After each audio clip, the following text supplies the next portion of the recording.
channel. If you haven't watched before, my name's Alicia. Last time I was pregnant when I last filmed a video, and today we have a special guest. I don't think you can see him, but he is in the background. Yeah, so I gave birth. Oh my god. Kristan is now 8 weeks old, so it's been a while since today about Kristan and about my birth story, because I had a very unexpected birth, to be honest. Little Kristan, he's staring away. I think he's about to cry. Hi, Kristan. He's just woken up. Oh, let's have cuddles and I'll show you him again. So yeah, here is my sleepy little monster saying hi. He is waking up and he's probably going to want feeding. So it looks like Mummy's going to have to postpone this video. So we'll start from the beginning. I went to my midwife's for a 36-week check. Normal checkup, normal routine checkup. She checked my urine and she said there's protein in your urine. She said it can be signs of an infection, so I'll book you in for an extra check at 37 weeks to just check your blood pressure. So I went to the midwife at 37 weeks, and sorry, had to pause there because Kristan wanted to pull away. So yeah, I went to the midwives again at 37 weeks, and they said to me that I had protein in my urine again, and she was just testing my blood pressure, and she said your blood pressure's, you know, it's high, and at this point my feet had swelled so much, like my whole body was swelled. So she said, I'll send you to the hospital, to the maternity unit, and they'll do like a BP series, which is where they take your blood pressure every half an hour for a couple of hours, and if it's normal it's fine, if it's not, da-da-da. So I went to the hospital that night. They did lots of tests. They did blood tests, they did the BP series, they took temperatures, stuff like that, urine samples, all that sort of stuff, normal routine tests that they do. And yeah, they everything was fine. My BP had gone back to normal. They weren't concerned. They just said to me, if I have any more symptoms, come back to the hospital. But they put me down for extra monitoring, so I had to go to hospital twice a week for my BP testing.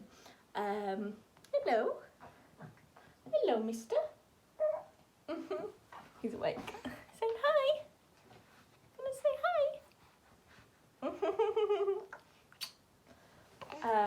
But yeah, so they said, you know, come back twice a week. They booked me in for the clinic, the antenatal clinic, to do it, and the next day in the evening I started getting headaches and blurry vision. So we went back to the hospital, and I thought, oh, I'll be home tonight, so we took my stuff anyway. But you know, we weren't to expect anything, you know, we were expecting to come home. And then they started running tests and my blood pressure was high again, and the protein hadn't gone down in my urine or anything. I still had signs of an infection with the protein, and they basically said, right, we're keeping you in and we're doing an induction. And yeah, it was so all of a sudden. I didn't expect it at all. I expected to be going home that night. I didn't expect to be staying in, and they checked my cervix and they said it's about 1 centimetre dilated, so I'd already been dilated naturally. They said, we'll put the pessary in the morning. They gave me some blood pressure tablets to bring my blood pressure down, and they kept monitoring me.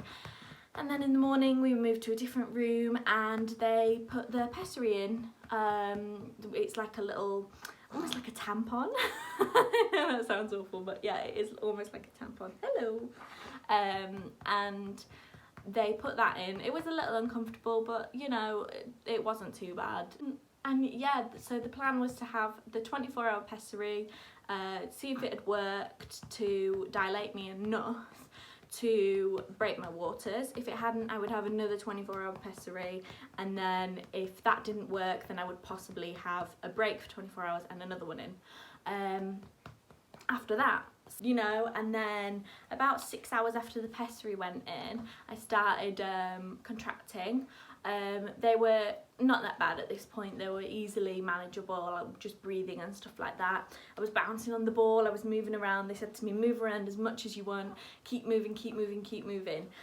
They'd moved me onto a ward at this point, the induction ward, but it was absolutely, it was empty. There was no one on there. We got really lucky actually. Both wards were pretty much empty while we stayed in hospital.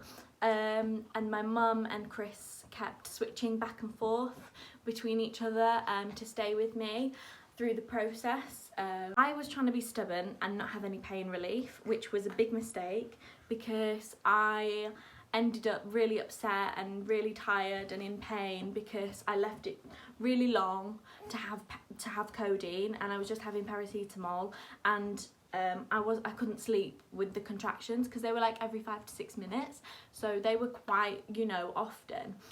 They still weren't really strong, but they, you know, they hurt. So I got a TENS machine, and Chris went and asked the midwives to give me some codeine because they said, you know, she's just in too much pain. And they'd offered me it already, you know, they'd said if you want codeine you can have it. So they gave me codeine and I managed to get some sleep. But after 24 hours, nothing had happened. So they did another 24 hours. They took the last before they took the last pessary out, they'd said to me, oh, you've dilated to about 1.5 to 2 centimetres. They said, but not really enough for us to break your waters. She said, I can still feel baby's head because he was really low down at this point. His head was there. It was just my cervix needed to dilate. I was still contracting throughout, and then about, I think it was like 18 hours into having that pessary, at about 10 in the morning. We'd been in hospital since Tuesday night. This was Friday morning and my waters broke naturally.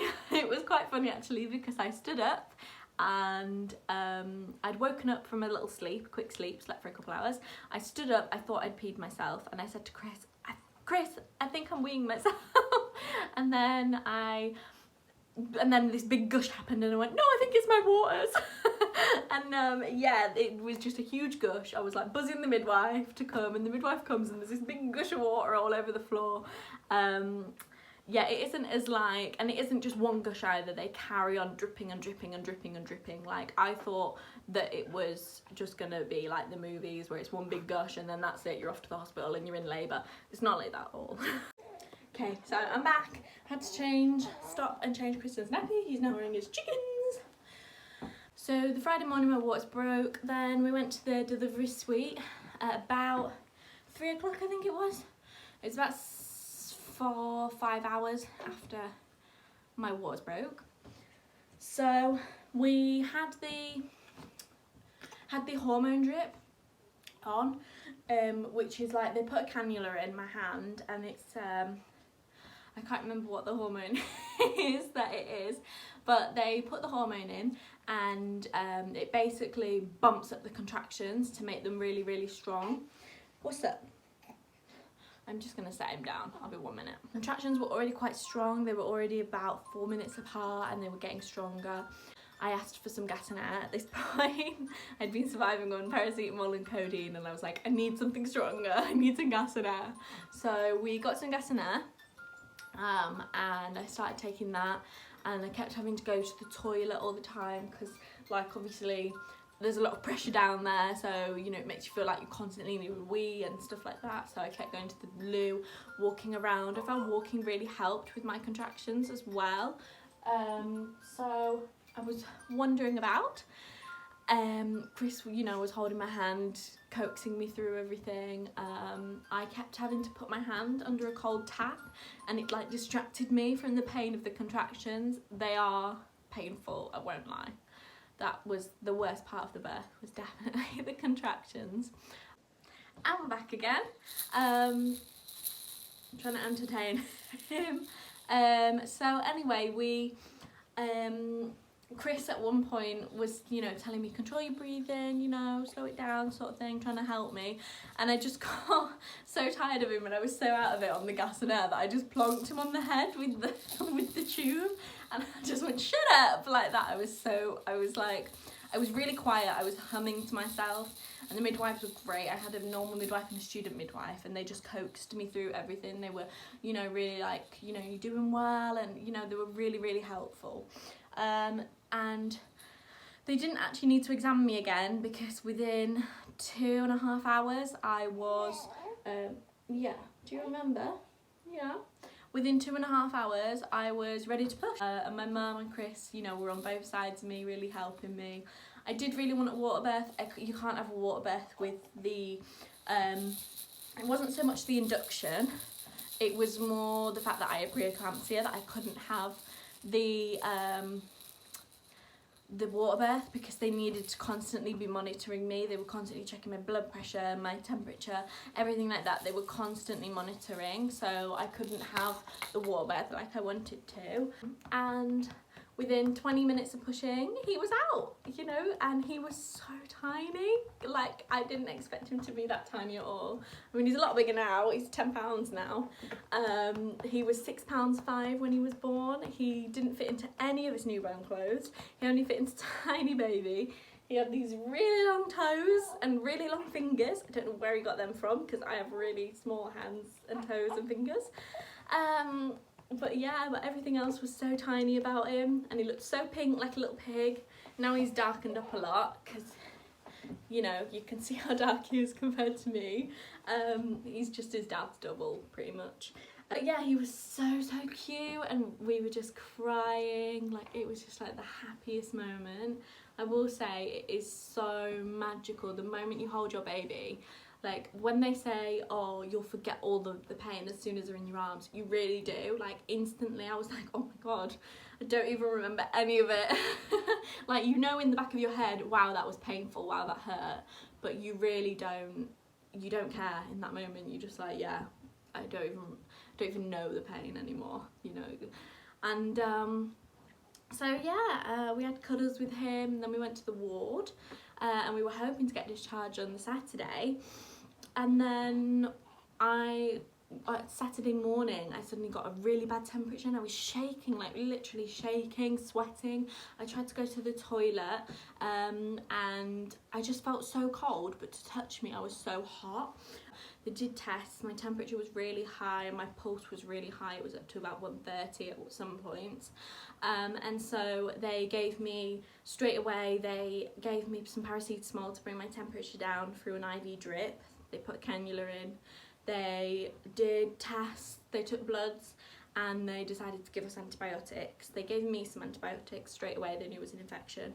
Kristan, they took blood cultures from him, and they put a cannula in, and they had to give him antibiotics as well because they suspected that it was sepsis, and if it's got to Kristan, then it could be really dangerous. So even though he had no symptoms of an infection, they've got to give it anyway because it can be, you know, it can kill babies. So yeah, they gave us antibiotics. The after recovery was really obviously traumatic for me. He wouldn't latch as well when we were trying to breastfeed, and because I was so ill, we had to resort to giving him some formula bottles, and I used to pump in the hospital. I was using their pump to bring my milk in, because he couldn't feed off me. We eventually found out he had a tongue tie, you know, all that sort of stuff. But the midwives were amazing in hospital. They helped me hand express colostrum. They were really supportive of any decision I made. They didn't push me all the time to breastfeed or anything like that. You just sat there happy. Are you so happy? But yeah, they were so positive about everything, and they were so supportive. And they, you know, I had a really hard recovery. Thanks, Kristan. I had a really difficult recovery. I was on antibiotics for a long time. I had to have my cannula reinserted in the other hand because it stopped working after a couple of days of the antibiotics. I was having blood tests every single morning. I was having blood clotting injections every morning. I was on iron tablets. And I'd had a second degree tear as well, so I had stitches. They were still recovering. That was the worst part about it, because the birth was so easy, you know. I gave birth on gas and air. It was 3 hours long active labour. My waters broke completely naturally. you know, I'd had a really beautiful natural labour, and then there was all this, and it was like, you know, it was really upsetting. And the thing was that the pre-eclampsia was why they induced me, and my blood pressure was fine. Smiling. My blood pressure was absolutely fine for the rest of the birth. Once they'd given me the tablets to regulate it, it was fine for the rest of the birth, and it was fine for after as well.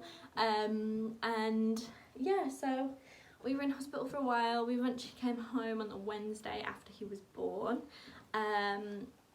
We were very lucky. He was born before lockdown. He was born on the 28th of February, so he just missed being a leap year baby. He was 6 hours off being a 29th of Feb baby, which I'm so happy about.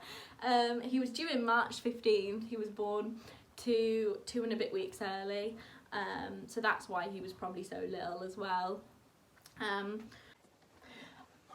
Right, I'm back. But yeah, oh, burpees, good burpees. But yeah, so I feel like I had a pretty positive experience of induction and birth, and I'd happily do it again and again for such perfect little babies. Look at you. You're just so perfect, aren't you? You're so worth it. But yeah, thank you for watching. And I'm sure I'll upload another video soon. But yeah, and if you like this video, please give it a like. Check out my social media for lots of cute pictures of Kristan. Yeah, say hi. Say hi. And also please subscribe, share. Thank you very much. Bye.